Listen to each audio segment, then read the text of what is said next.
I'm Bill Jones, and welcome to VYPE TV, a show that highlights local athletes, their schools, and their communities. On today's show, there are only 2 weeks remaining in the Texas high school football playoffs. Tim Polzer is here to help preview today's great games. The inaugural Landry Award presentation was held in Dallas on Thursday night. We honored the best high school football players in North Texas and the legendary Tom Landry. And we'll speak with our recruiting expert, David McNabb. Some young athletes are switching commitments. Find out who they are and where they're going now.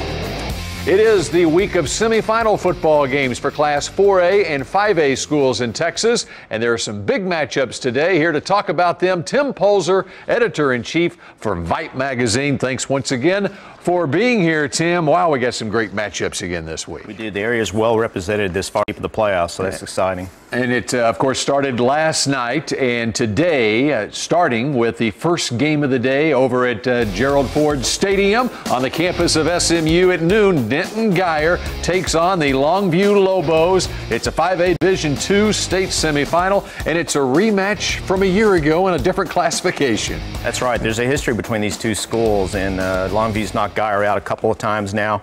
Guyer feels like they have a better defense this year to take on that Longview challenge.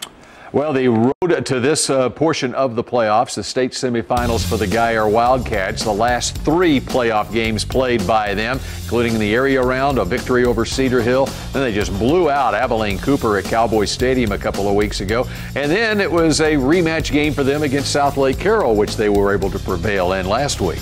Yeah, Guyer got off to a bit of a slow start in that game. It was really windy.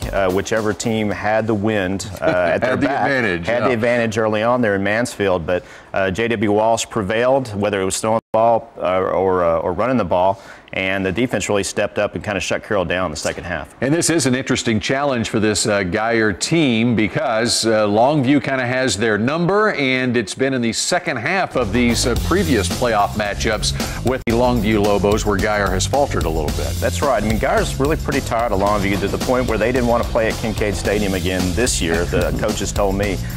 So there was a shot that it was going to be back in Louisiana, but fortunately for Guyer, it's at SMU. I really think they have the advantage this year. Yeah, and of course with J.W. Walsh at quarterback and Josh Stewart as well for the Guyer Wildcats. But Longview will be tough, and of course the winner moves on to the state championship game next week in Class 5A Division II. The Guyer-Longview game, the winner of that game will play either the Cibolo Steel Knights from just outside San Antonio or the Houston Memorial Mustangs. Those two teams play at 4 o'clock today at Hero Stadium in San Antonio. The Knights 12-2 this year, undefeated in District 25 5A. Get this, the Mustangs, a bit of a Cinderella story.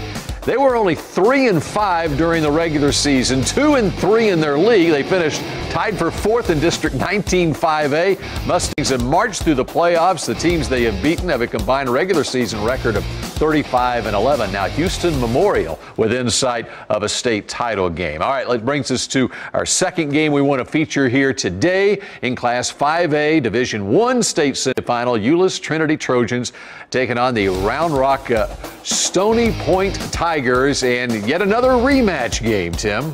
That's right. I think Stony Point's getting tired of teams from the Metroplex knocking them out of the state playoffs, whether it's Allen or Trinity. And the road to this point of the playoffs for the Trinity Trojans, of course, they've been ranked #1 in the nation by most of the national polls throughout the season. They squeaked by Allen in the area round, and then a couple of weeks ago against Arlington Martin, they scored late to win that one by 3 touchdowns, had a big second half, and then last week a classic game against Coppell. Yeah, well, yeah, what an exciting finish to that game, and it was really typical Trinity football when you came down to it.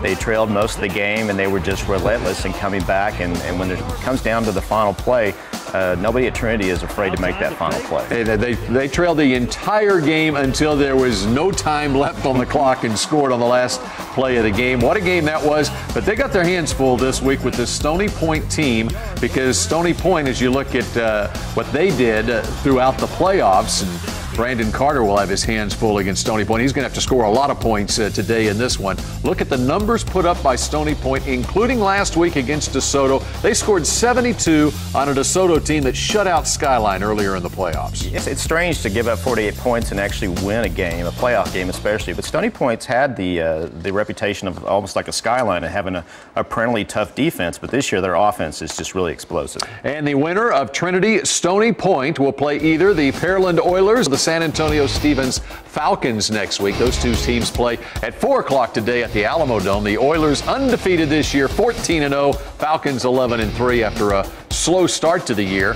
They're on a 10-game win streak, and last week they beat the Katy Tigers, who had also been undefeated. All right, the second game of the double dip at Ford Stadium at SMU. Denton Ryan against Wiley, a local matchup of two Class 4A teams. Yeah, Wiley's a bit of a surprise team. They struggled early on. They've really kind of relied on their defense and especially getting a lot of turnovers in the postseason. Ryan has had that tough defense all year.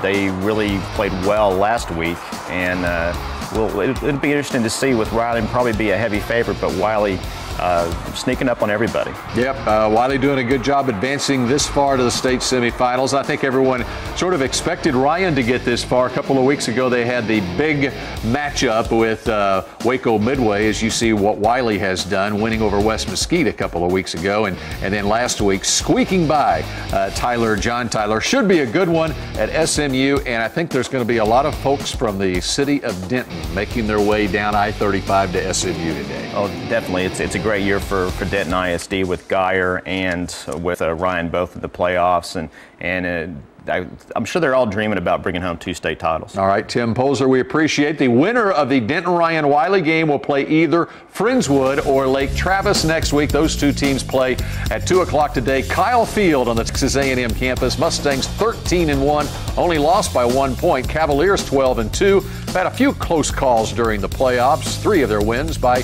10 points or less. Meanwhile, final games already have been played in the Texas Association of Private and Parochial Schools, also known as TAPS. We'd like to congratulate a few local teams that have won state titles. Congratulations to Plano Prestonwood, the Division I champions, and a thriller over Fort Worth Nolan. Also, congratulations to Dallas Parish Episcopal. They are this year's Division II champions. A number of local schools advanced deep into the playoffs, but these teams have won it all. Coming up next, we'll let you know who was selected as the best high school football player in North Texas this year. And we'll speak with our recruiting expert to learn why some players have switched their commitments to universities. That and more as VYPE TV continues in just a few minutes.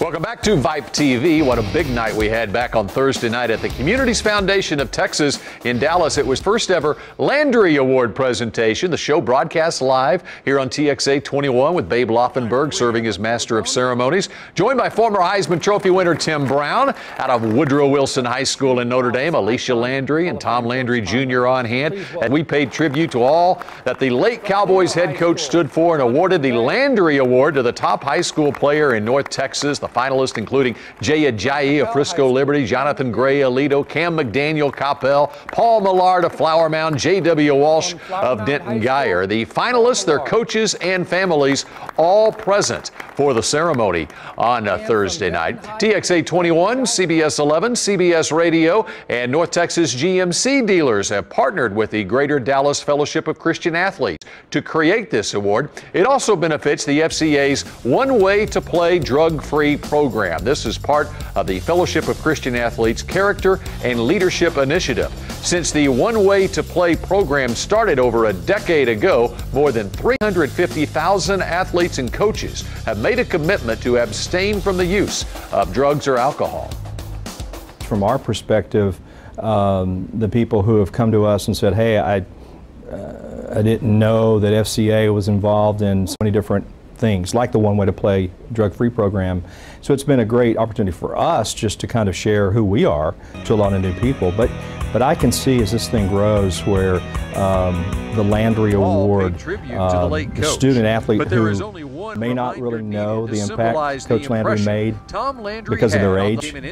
I can see as people start talking about it, it's going to grow just even amongst the high school kids as they learn. And you know, that trophy, some of these young men may not quite understand the fedora hat, but I think years down the road, they'll look back and go, wow, I won that award. Now, of course, all 5 finalists are great athletes, but we could only have one winner, and Babe delivered the news to one lucky player. Voting committee. Joining me now to present. All right, the Landry Award recognizes Jonathan Gray for his outstanding athletic performance and sportsmanship, and we proudly present the trophy to the coach of Aledo High School, Tim Buchanan.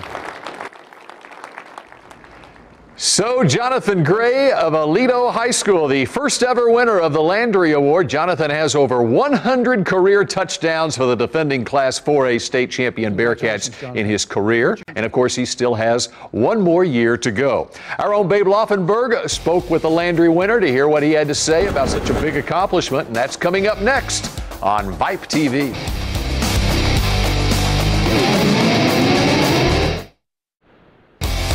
Here's a big reason why Jonathan Gray won the Landry Award. 2,600 rushing yards, 215 receiving yards, 50 touchdowns this season. Those his numbers before last night's state semifinal against Mesquite Poteet. And after the ceremony Thursday, our own Babe Laufenberg spent a few moments with Jonathan, his mom, and Coach Tim Buchanan. Bill, thank you very much. All right, we've got the coach, we've got the mom, and we've got the Landry Award winner. Yes, sir. Congratulations to you, Jonathan. Thank you. Appreciate it. How much do you know about Coach Landry? I know you're a little bit before the time of when he was coaching here. Yeah, I don't really know too much about him, but I mean, from what I hear, I mean, it's an honor. What I hear from is he's a real good coach. He coached for the Cowboys and led them to victories. And I mean, to get this award, it's a real big award to be presented to me from his family. So I think that I'm blessed. Coach Buchanan, was he a little bit beyond just a pretty good coach? Oh, yeah, we were talking about it in the lobby. And, you know, one of the things, when the people ask that question, if you could meet any person, living or dead, who would it be? My number one person is Tom Landry. And did you ever have the opportunity to meet him? Never did. Never did. Met his wife today and sure his did. son. Yeah. How was that? It was neat, really neat. And Coach Landry, you know, one of the reasons I'm a coach, I mean, because of, you know, growing up in Texas and watching the Dallas Cowboys and watching Tom Landry, you know, that's what made me want to become a football coach. Tanya, you're not proud of him today, are you? Oh, I'm so proud of him. Just a little. Well, the neat thing, too, and the opportunity to get really all 5 of our finalists here, they're all great kids, and it's something beyond just being a good football player. And I know as a mom, that's probably the most important thing. Oh, yeah. Oh, yeah. He is a wonderful young man. He is a blessing from God for us. He's our only child, and so we're so happy that, I mean, this award is just by far some of the accomplishments that we're so proud of Jonathan for doing. And did I hear spoiled? Is that what I heard? I think I heard spoiled. Well. If he's spoiled, we don't know.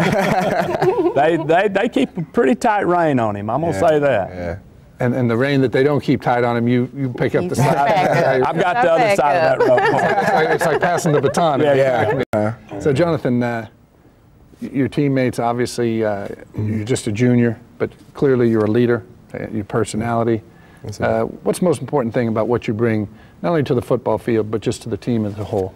I mean, just to be a part of them, I mean, it's something special. I mean, when we're in that locker room, it's just like a family bond. I mean, you can't break it. You got to come try to beat it, and it's going to be hard. So, I mean, just to get this award, I mean, to me, I give it to the team. I mean, without them, I couldn't get it, and it's nothing more that I want. So, I mean, I give it to my team, and it's just a blessing. How do you feel, too, you know, the pressure's on you, obviously, as you're a star player, if you will, but also you know every game, the opponent knows, okay, we know who we need to stop in this one.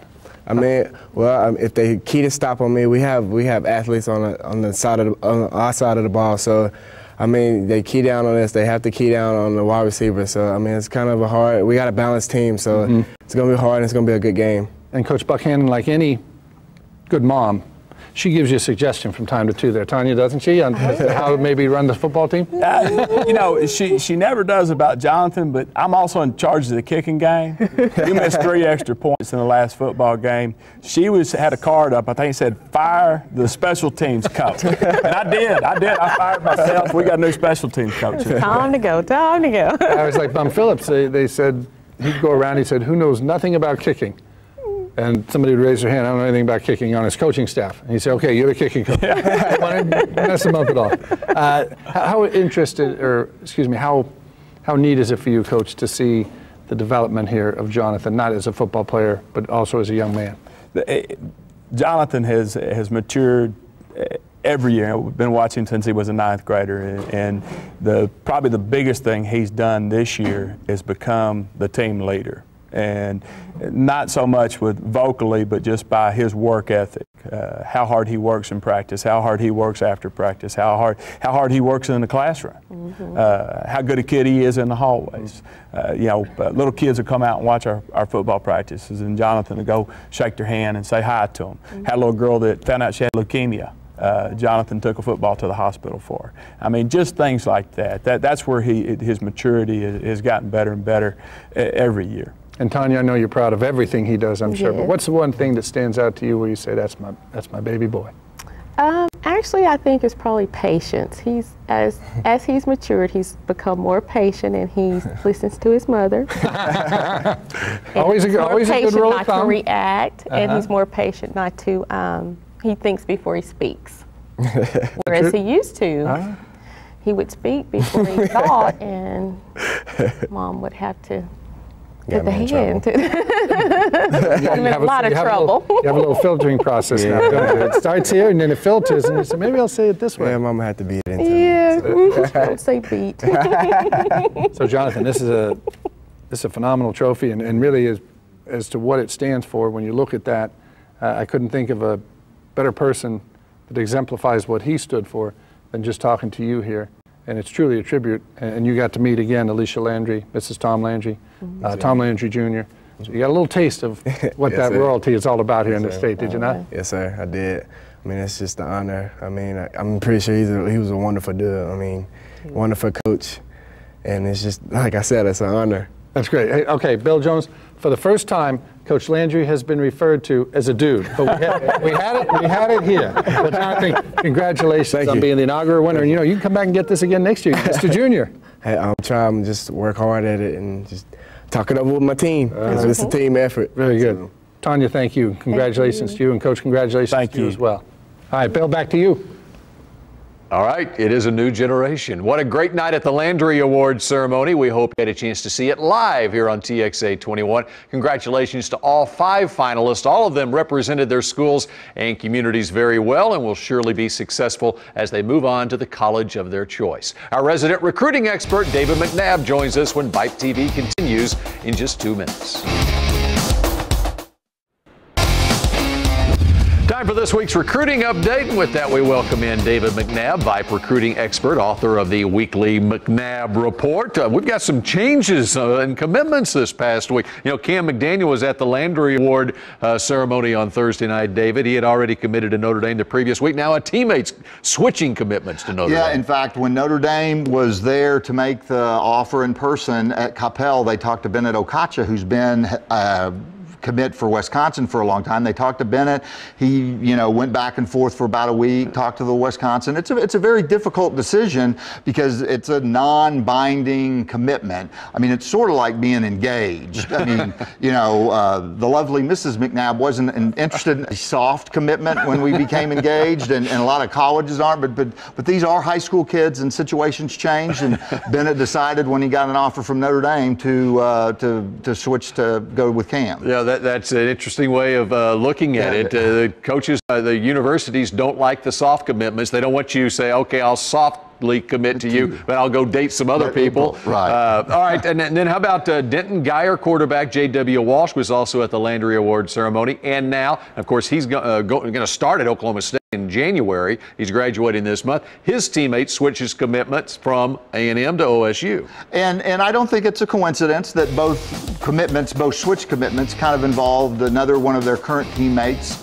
who's probably been telling them all the great things about it, but you might blame a little bit on Des Bryant and Justin Blackmon because they've been such great receivers. I think Josh Stewart, A&M was looking at him more as a defensive back, and he's thinking he may want to try wide receiver. He's such a great athlete, and I think that really rose Oklahoma State's chances of getting him is to give him a chance at wide receiver. Well, one of the interesting things is some of these state playoff games are being played in our area. In fact, last night, the Brownwood Lions played a Class 3A game here locally, and that meant Jackson Shipley, who's headed to the University of Texas, is in town. A great opportunity for Texas fans last night to go out and see him play. Yeah, and there are lots of Texas fans anticipating Jackson coming, and they didn't want to go to Brownwood, so they go show up in their Texas shirts. And he was an early commit the day after signing day last year, and in fact, those sort of early commits, he'll probably go to Texas's football banquet as part of his official visit to go to Austin. So there are early commits that do stay all the way through, but until they sign the dotted line in February, it's not a done deal. And what a terrific player Jackson Shipley is. I had a chance to watch him when he was at Coppell his sophomore season. You could tell then that the apple doesn't fall from that Shipley tree. Of course, Jordan Shipley being his brother. Right. And I've been telling people I think Jordan Shipley's great, but wait to get a load of Jackson. He's tremendous as well. All right, David McNabb, we appreciate it as usual, our recruiting expert here on VYPE TV. And thanks for joining us this morning. We'll be back next week at 10:30 a.m. to bring you the best stories in North Texas high school sports. We'll leave you this week with more from this week's Landry Award presentation. Have a great day.